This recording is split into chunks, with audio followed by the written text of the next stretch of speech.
Auto low light is off for the next two shots. This shot and the next shot.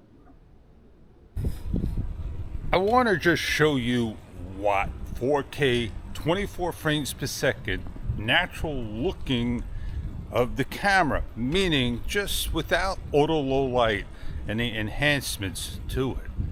So what we're going to do is switch over to auto low light and see how much of an improvement it is to the DJI Osmo Action 4.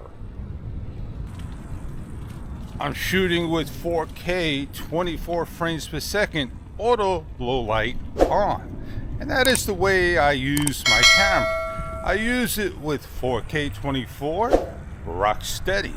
Now we don't have the ability for rock steady plus, but when we use auto low light, they use the words auto low light, enabled, cancel. I'm riding by here so you can see what they have done. They use candles, lit up the area, and they are battery candles. Very nice indeed. Hey, I'm Fish. Thank you very much for joining me. I hope you're enjoying the DJI Osmo Action 4 videos I'm presenting to you and more. Let's get on going. If DJI wants to send me a GoPro Hero 12, I'll be more than happy to compare it with the DJI Osmo 4. And if GoPro wants to send me the Hero 12, you just to say, hey Fish, try to blow the Osmo Action 4 away. And it will, because we're the king. GoPro, get out of the medieval times. There's no king in this world. It's a competitor's camera versus a competitor's camera, and it's the person of the consumer to choose which camera they like best. Last night somebody introduced me an issue, and they say, oh, it's not a bug.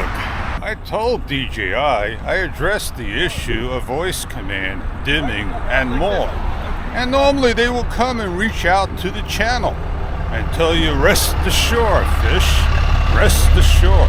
Well, here I'm going to turn the camera around to the side so you can see the lights lit up over there. Like I said before, early on, that is a nice shot if you could get up there and show people. Bulldozer! There's a car! Oh, yeah. That's probably one of your best 4x4s you ever seen, right?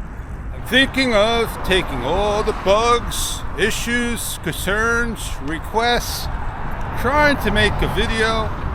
I'll get it done, just show and tell, and then you could decide if it's really a concern that DJI needs to correct, or it's just the way the camera is. Well, DJI is like an engineer and do things a scientific way, and they don't do it a consumer's way. So on with the show, and off we go. I offered you a whole bunch of low light level shots and just talking and saying things on my mind to you. And I hope this video was helpful, and join me along a vlog on the next one, going to Home Depot and getting some doorknobs and all. I'm trying to fix it for sure. And on that note, I'm Fish. I'm out of here. Check on for further details about this video later on.